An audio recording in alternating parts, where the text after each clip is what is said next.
My wife disappeared for a month with our attractive new neighbor. I filed for divorce. She tried to patch things up. But I'm not anyone's backup.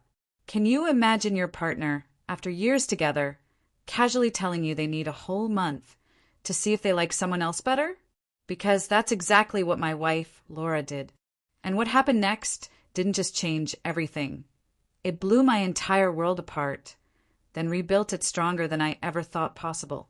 My name is Mike, I'm 31, and for a long time, I thought I had life all figured out. I'm a simple guy, really. No grand ambitions, no crazy drama. Just a steady career as a software developer, a nice quiet house, and what I believed was a rock-solid marriage with the woman I truly loved. Laura and I met almost 8 years ago. Looking back, it feels like another lifetime. I was 23, fresh out of college, totally naive. She was 22, working as an assistant, still trying to find her path, which, to be honest, she never really did, eventually becoming a stay-at-home wife. We met at one of those casual backyard barbecues. Paper plates, burnt burgers. She walked up to me and made this snarky comment about me looking like I was planning my escape. I don't even remember what I said, but she laughed and we just talked all night. From that moment, everything moved so fast. She brought this incredible spark, this adventure to my otherwise predictable life. Laura was spontaneous, always dragging me on last-minute road trips or to some new restaurant. Me, I was the grounded one. I'd be checking the budget, the weather, the gas tank. It worked. We balanced each other. She gave me excitement, and I gave her the stability she always said she lacked. After 3 years of dating, we got married. It was small, intimate, just family and close friends. No fancy ballroom, no extravagant catering. We didn't come from money. But it didn't matter. We bought a modest 2-bedroom house in a quiet suburb, not flashy, but it had potential. Life felt stable. I'd come home from work, and Laura would be in the kitchen or scrolling on her phone. She'd tell me about her day. She was in marketing then, so there was always some client drama or coworker gossip. I'd listen. That was our dynamic. She was the storyteller, I was the audience. We never had kids, but it was a joint decision. Neither of us was in a rush. We wanted to be more financially stable, truly ready. We seemed to agree on most things. But looking back, I wonder if I got too comfortable. It's easy to fall into a routine, isn't it? Get up, go to work, come home, repeat. Sure, we had date nights, dinner, a movie. But I think I just stopped noticing the little things. Like how Laura thrived on attention. It wasn't bad at first. She could just light up a room, and people naturally gravitated toward her. I guess I just started taking her warmth, her vibrancy, for granted, assuming they'd always be there. I wasn't worried. I thought we were solid. We had disagreements, sure, what marriage doesn't? Usually just small stuff, me forgetting the trash, her leaving shoes everywhere. Nothing major. But relationships, they can look fine on the surface, while cracks are quietly forming underneath. And if you ignore them, those cracks can spread and the whole foundation crumbles. I just didn't see it coming. Not then. I truly thought we were building something strong and lasting. Life has a way of proving you wrong. Then Jake entered our lives. He moved in next door when the elderly couple downsized and went to Florida. He was around 28, younger than most people in our neighborhood. A personal trainer, fit, confident, and, let's be honest, ridiculously attractive. He had that action movie body that made heads turn. You couldn't miss him.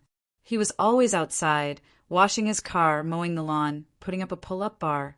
Always some excuse to be shirtless. He quickly became the talk of the neighborhood. Laura noticed him immediately. How could she not?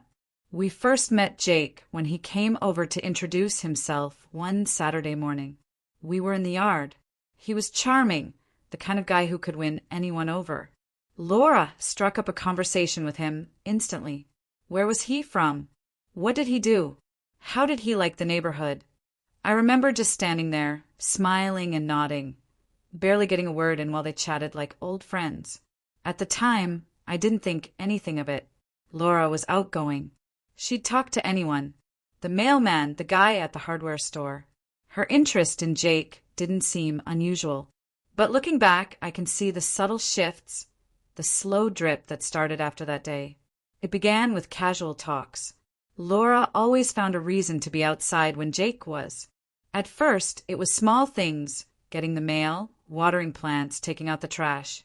But these quick chores always turned into 10 or 15-minute conversations with Jake. One day, I got home from work and found them chatting in the driveway. Laura was holding a laundry basket she'd been carrying to the garage, and Jake was leaning against his car, laughing at something she said. When I walked up, they both turned. Laura acted like it was no big deal. Jake was just telling me about his new gym equipment, she said so casually. It didn't stop there. A few weeks later, Laura decided to bake cookies. She hadn't baked cookies in months. I didn't think much of it until I saw her, plate of cookies in hand, walking across the yard to Jake's house. Just being neighborly, she said when I asked. I shrugged. She'd brought brownies to other neighbors before. But then came the new workout clothes. Bright, fitted leggings and a matching top. Not her usual style. When I asked, she said she was thinking about starting to jog again, to get back into shape. I didn't question it. She'd had fitness phases before, but this time her timing was perfect. Jake jogged almost every morning. I'd see him out there, headphones in. Laura decided her new jogging routine would start at the exact same time. One morning, as I was leaving for work, I saw them on the sidewalk. Laura was stretching. Jake was showing her how to avoid shin splints. I just waved and drove off, but something about that scene stuck with me. Around this time, Laura's phone habits changed, too. She was always on it, but now if I walked into the room, she'd quickly lock her screen or flip her phone over, like she didn't want me to see anything. One night, I saw her scrolling Instagram. I glanced over and saw Jake's name at the top. She hastily swiped past it, but I saw enough. When I asked, she brushed it off. Just checking out his fitness posts, she said. He has some good workout advice. I wanted to believe her, so I let it go. But the small things kept stacking up. Another day, I was in the garage and heard laughter from the backyard. I stepped outside to see Laura and Jake by the fence, laughing about something. Laura had an iced tea. Jake was gesticulating wildly. Laura waved at me as if nothing was unusual. Jake was just telling me about this funny thing at his gym, she explained later. It was starting to feel uncomfortable. I didn't want to be paranoid, but you know when something is off. Her conversations about Jake had a new energy. She'd casually drop things he'd said or done. Jake's thinking about getting a dog, or Jake recommended this great protein shake. It wasn't just what she was saying, but how she said it. Then there were the glances. You know what I mean. When we were outside and Jake was nearby, I'd catch Laura taking little looks in his direction. Subtle, but once you notice it, you can't unsee it. At this point, I still hadn't said anything. Part of me refused to believe there was anything to worry about. Laura was my wife. I trusted her. We had years together. But another part of me, the one that couldn't ignore the pattern, started questioning everything. I chose to stay quiet for now. I needed to pay closer attention. If something was happening, I had to see it for myself. It was a Saturday morning, and I remember it perfectly because it started so typically. I woke up early, made coffee, sat at the kitchen table, scrolling the news. Laura was still in bed. She loved her slow mornings. The house was silent, just the hum of the coffee machine. For a brief moment, I felt at peace. Funny, isn't it? You think everything's fine because you have no idea what's coming. Laura walked into the kitchen about an hour later. Pajamas, tangled hair, phone in hand, rubbing her eyes. She sat across from me, and I knew instantly something was up. She radiated nervous energy, drumming her fingers, avoiding eye contact with her phone. "Are you okay?" I asked, putting my phone down. She nodded quickly, then shook her head. "Actually, no," she sighed. "We need to talk." Anyone in a relationship knows those 4 words rarely mean anything good. My stomach knotted. but I tried to keep my voice steady. "All right," I said, leaning back. "What's going on?" Laura paused, her gaze flitting around the room, searching for the right words. Finally, she looked at me. "I don't know how to say this, so I'm just going to say it. I think I have feelings for Jake." For a split second, I thought I'd misheard her. "What?" I asked, leaning forward, as if being closer would make the words clearer. She bit her lip, looking incredibly uncomfortable. "I didn't mean for it to happen," she rushed out, as if trying to avoid my reaction. "It just happened.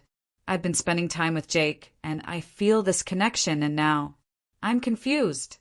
Confused. That word hit me harder than anything else. She wasn't expressing guilt or admitting a mistake. She was confused, like this was some puzzle she needed to solve.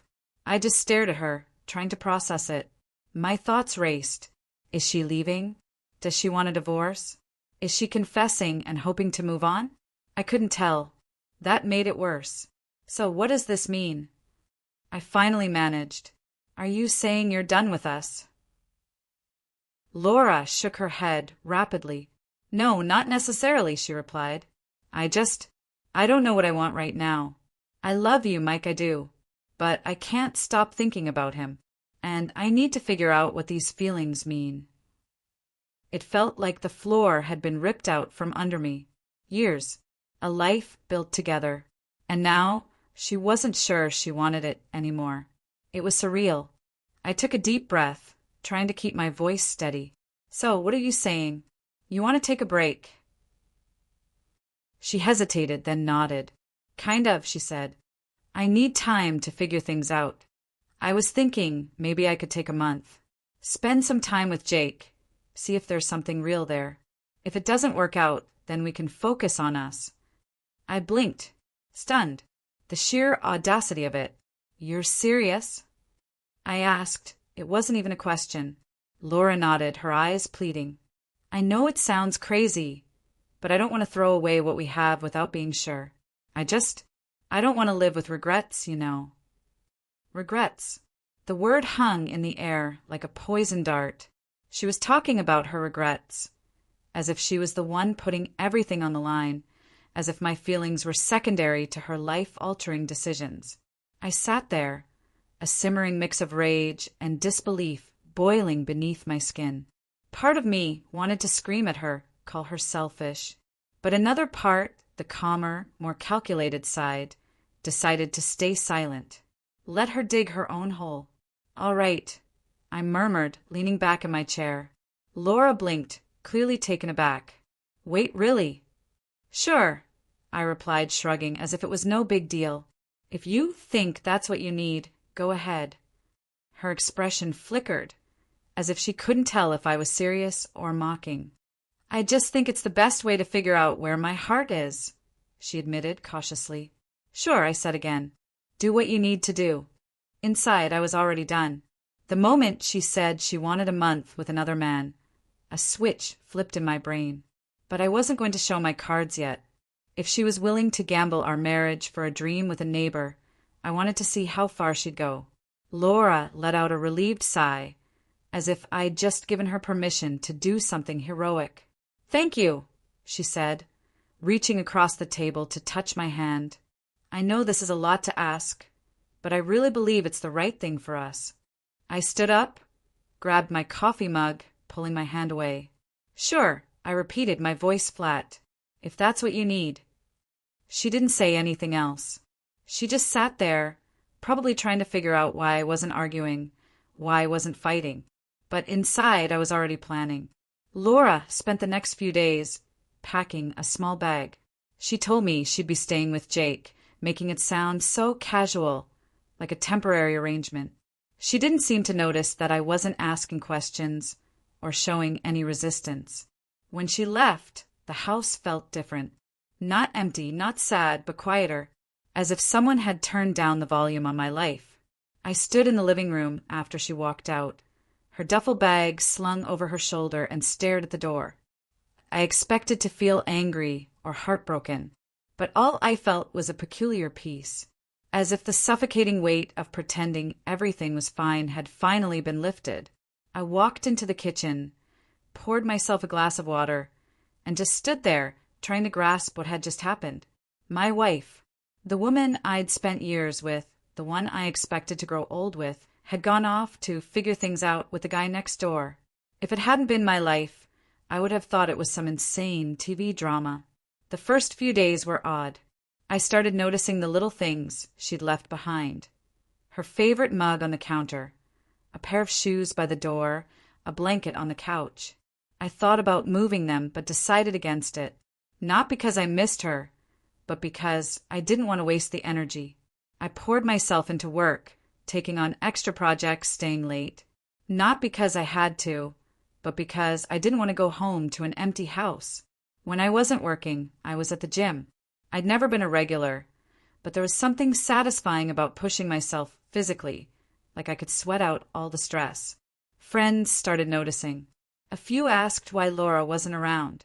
I'd vaguely say she's staying with a friend for a while, trying to sound casual. I wasn't ready to tell the real story yet. My father was the only one I told. I called him a few days after Laura left, and the first thing he said was, "What's wrong?" He's always been able to read me, even over the phone. When I told him, there was a long silence. Then he said, "Well, son, I hate to say it, but it sounds like you're better off without her." At first, I didn't know what to say. I expected him to be angrier or ask more questions. But then he said something that really stuck with me. "If she doesn't know your worth, why should you wait around for her to figure it out?" He was right. I'd spent so much time trying to understand Laura's decision, trying to figure out where I went wrong, that I hadn't considered what I deserved. I wasn't just a backup plan, an option in case her little fling with Jake didn't work out. That night, I sat in the darkened living room, staring at our wedding photo on the mantel. We looked so happy, so certain of our future.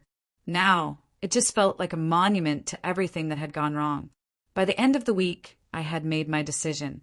I wasn't going to sit around, waiting for Laura to make her grand choice. I was going to make mine. The next day, I called a divorce attorney. Sitting in that lawyer's office felt surreal. I recounted the whole story, trying to keep my voice steady, even though a part of me still couldn't believe it was true. The lawyer listened intently, nodding. When I finished, he said, "You are well within your rights to file for divorce. This situation falls under irreconcilable differences." Hearing those words, it all clicked. Irreconcilable differences. That's what we had become. Laura and I weren't on the same page anymore. Maybe we never had been. The lawyer walked me through the process, outlining what I needed to do, what to expect. By the time I left his office, I had a strange sense of satisfaction, like I had finally taken control of my life again. Back home, I started taking small steps to prepare. I transferred some money to a separate account, just in case things got ugly. I walked through the house, mentally dividing what was mine and what was hers. I didn't touch her belongings yet. I'd wait until things were official. But in my head, I was already redecorating. The days stretched into weeks. I grew accustomed to the stillness. It wasn't as bad as I expected. In fact, it was surprisingly peaceful. I didn't have to deal with Laura's constant chatter, or the petty disagreements over whose turn it was to do dishes. Meanwhile, I started hearing things through the grapevine.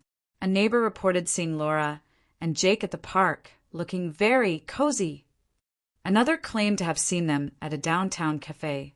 I'd just nod and smile, acting like it didn't bother me.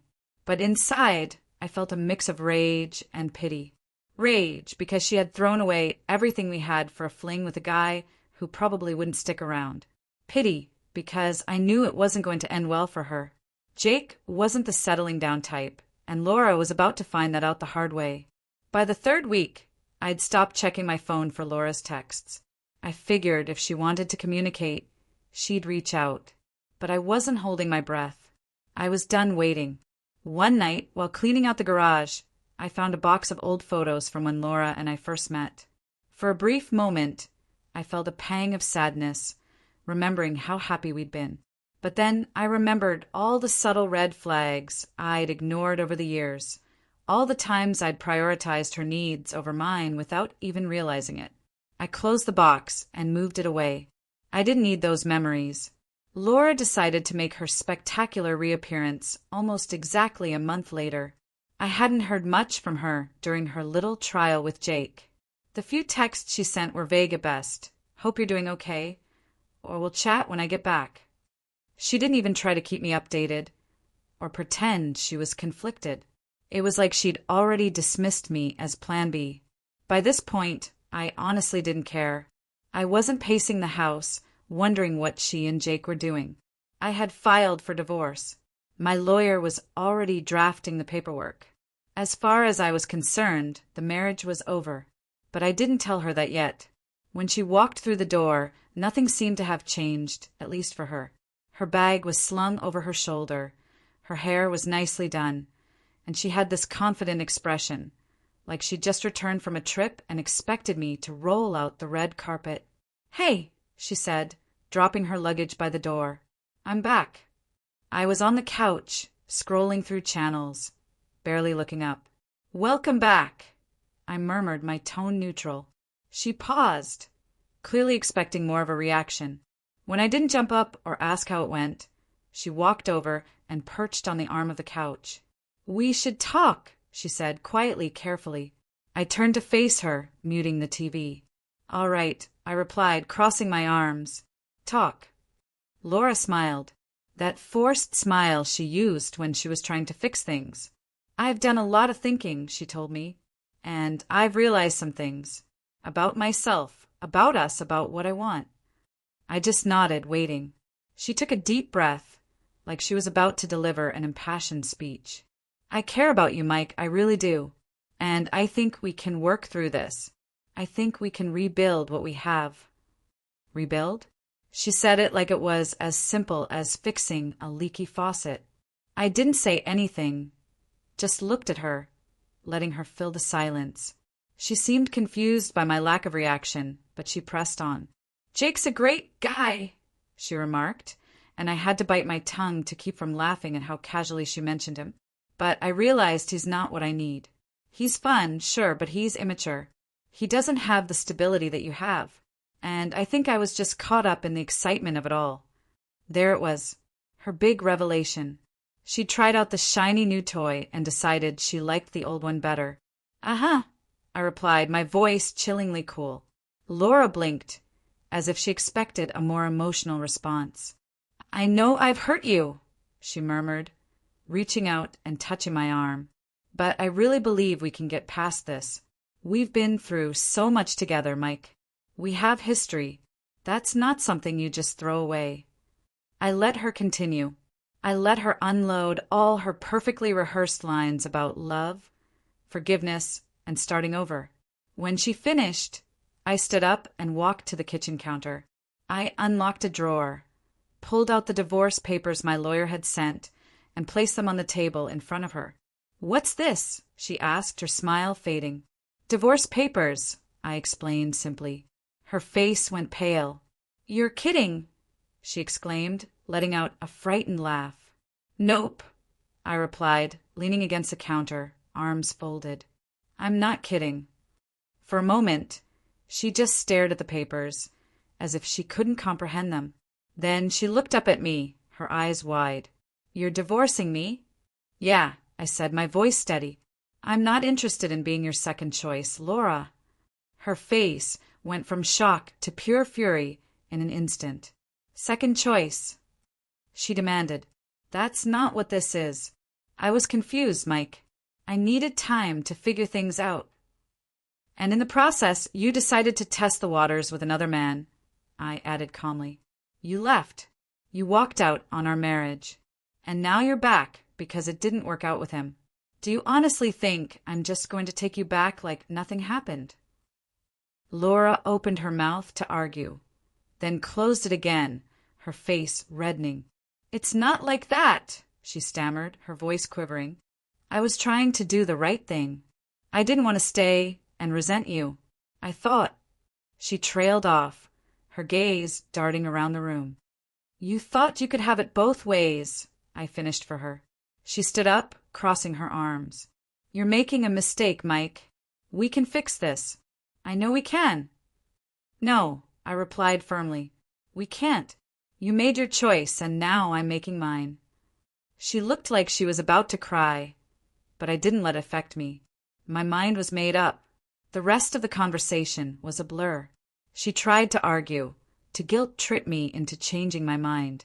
She talked about our history, our home, even the possibility of a family someday, but none of it worked. Finally, she stormed out of the house. I stood there for a while, staring at the empty space where she'd been. I felt nothing. No sadness. No regret. No second thoughts. Only a profound sense of relief. Later that night, I called my lawyer to tell him Laura had seen the paperwork. How'd she take it? He asked. Not great, I remarked, a smirk playing on my lips. Do you want to give her time to process, or should we move forward? Move forward, I instructed without a moment's hesitation. It wasn't easy standing up to Laura, but it was absolutely the right thing to do. She saw me as a backup plan, an insurance policy in case her fling didn't pan out. And if she thought I'd accept that, she clearly didn't know me as well as she imagined. I knew she wouldn't give up easily. Laura wasn't the type to just walk away from a fight, especially one where she felt she was losing. I'd barely sat down when my phone buzzed with a text from her. This isn't over. I stared at the message for a second, then locked my phone and tossed it onto the couch. She was right. It wasn't over. Not yet, but it would be soon enough. The next few days were eventful, to say the least. Laura showed up unannounced the following evening, pounding on the door like she was trying to break it down. Mike, open the door, she yelled. I opened it, keeping my expression blank. What do you want, Laura? She brushed past me, storming into the living room as if she still lived there. We need to talk, she stated, pacing. You can't just file for divorce without giving me a chance to fix things. I leaned against the doorframe, crossing my arms. You had your chance, I replied quietly. You made your decision when you left. That's not fair, she retorted, her voice rising. I didn't leave to end our marriage.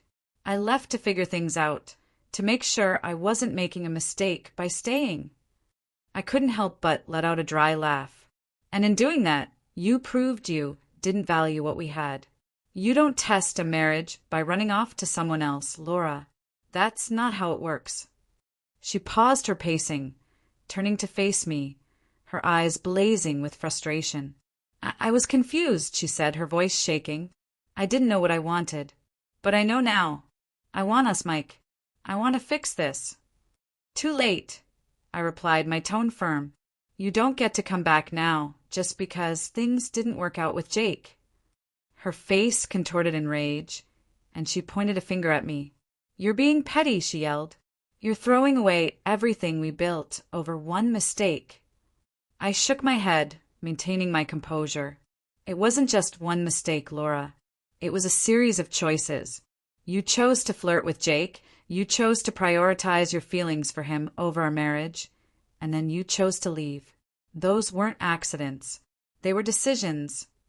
She opened her lips to argue, then stopped, her shoulders slumping. For the first time, she looked defeated. What am I supposed to do now? She asked quietly. I sighed, feeling a flicker of pity despite everything she had done. That's not my problem anymore, I explained.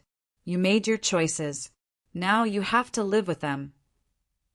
She stood there for another minute, looking as if she wanted to say something else, but then she just turned and walked out without another word. After that, the divorce proceedings moved quickly. Laura tried to drag things out at first, perhaps still expecting I would change my mind. She even tried to play the victim in front of our mutual friends, accusing me of being cold and cruel. My father, though, was completely on my side. When I told him about her antics, he let out a low whistle. She's got some nerve, he commented. But I'm proud of you, son. Standing your ground isn't easy, but it's the right thing to do. Laura's stalling tactics proved ineffective. My lawyer was sharp, and the evidence of her leaving for Jake made things quite clear. She attempted to plead for spousal support, claiming she'd given up her career for our marriage.